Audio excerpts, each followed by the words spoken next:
Hi good morning students. तो last lesson की summary में आपको बताऊंगा। चैप्टर में दो मेन कैरेक्टर हैं। एक का नाम है एम हामिल जो फ्रेंच लैंग्वेज का टीचर है और दूसरा उसका स्टूडेंट फ्रेंच। बेसिकली होता क्या है, जो पर्शियन है वो वॉर हुई थी 1870 से लेके 1871 तक, जो मैंने यहाँ पर लाल रंग से अंडरलाइन किया हुआ है। इसने फ्रांस जो था हार गया था और जो बिस्मार्क था उसने जर्मनी की लीडरशिप के अंडर एल्सेक और लॉरेन जो दो डिस्ट्रिक्ट्स हैं उनको अपने अंडर में ले लिया था। इसलिए अब वहाँ पर किसी भी प्रकार की फ्रेंच लैंग्वेज नहीं पढ़ाई जाएगी और वहाँ पर केवल अब जर्मन लैंग्वेज पढ़ाई जाएगी।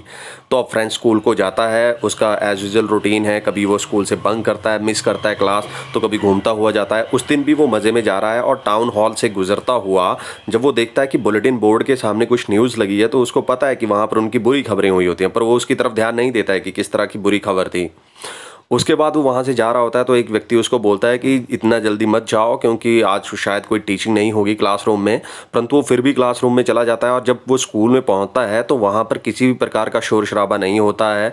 जैसे बच्चे ज़ोर ज़ोर से पाठ पढ़ते थे उसकी आवाज़ नहीं आ रही थी, क्लोजिंग ऑफ डेस्क की ओपनिंग की साउंड नहीं आ रही थी, और जैसे टीचर अपने रूलर को हाथ में लेकर हुआ चलता था वो उस प्रकार की कोई साउंड नहीं आ रही थी। तो स्कूल बिल्कुल संडे मॉर्निंग की तरह लग रहा था।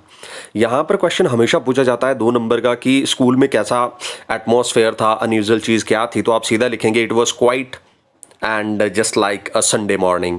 उसके बाद हम देखते हैं कि जो एम हामिल आपका टीचर है उस दिन उसने एक बड़ा सुंदर सा ग्रीन कोट पहना है और वो इस ग्रीन कोट को सिर्फ उसी दिन पहनता था जिस दिन उसको कुछ इंस्पेक्शन डे होता था या प्राइजेज वगैरह उसने डे में सेलिब्रेट करने होते थे। अपनी अच्छी ड्रेस को वो इसलिए पहनता था, परंतु आज इस दिन उसने ये ड्रेस इसलिए पहनी है क्योंकि उसको पता है कि उसका स्कूल में अंतिम दिन है और वो स्कूल में वहाँ पर आता है, अपनी क्लास में जाता है और वहाँ पर एक सबसे अच्छी चीज़ ये दिखती है हमें कि लास्ट बेंचेस पर सारे के सारे विलेजर्स वहाँ पर बैठे हुए हैं। वो विलेजर्स इसलिए वहाँ पर बैठे हुए हैं क्योंकि वो मिस्टर हामिल को 40 ईयर्स की उसकी जो फेथफुल सर्विस थी उसके लिए वो वहाँ पर इकट्ठे हुए थे। उसको थैंक्स करने के लिए आते हैं और इसलिए हैमल ने भी सुंदर ड्रेस पहनी होती हैं। उसके बाद हम देखते हैं कि वो क्लास में डिक्लेयर करता है कि ऑर्डर बर्लिन से आ गया है। बर्लिन मैंने आपको बताया जर्मनी की राजधानी है और अब एल्सेक और लॉरेन के स्कूल्स में जर्मन पढ़ाई जाएगी, ना कि फ्रेंच पढ़ाई जाएगी।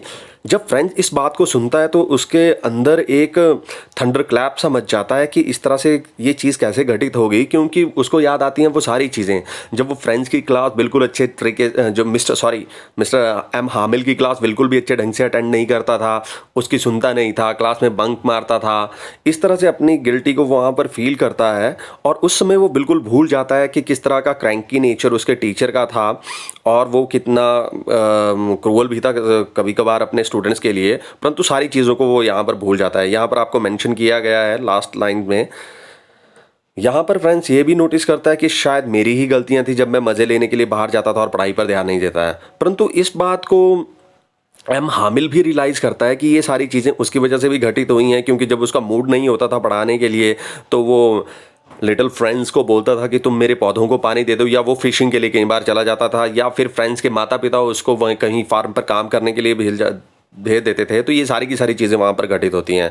अंत में वो क्लास अपनी शुरू करता है और वहाँ पर बैठे हुए लोगों को बोलता है कि ये जो लैंग्वेज है this is the most beautiful and most clearest and most logical language of the world. इसलिए वो बोलता है कि ये जो लाइन मैं आपको यहाँ पर अंडरलाइन करके दिखा रहा हूँ, इस लाइन का मतलब ये है कि लोग अपनी भाषा के साथ अगर बंधे रहेंगे तो उनके पास एक की होती है उस प्रिजन से निकलने के लिए। मान लीजिए ब्रिटिश ने हमारे ऊपर राज किया, हमारे जो स्वतंत्रता सेनानी थे उन्होंने क्या किया, उन्होंने पैम्पलेट लिखे, न्यूज़पेपर लिखे, लोगों को अवेयर किया, लोगों को बताया कि अपनी मातृभाषा में उन्होंने बताया कि किस तरह से अंग्रेज़ों का राज हमारे ऊपर है, तो इससे बाहर निकलने के लिए हमें एकजुट होना पड़ेगा, और इससे हम लोग बाहर निकले।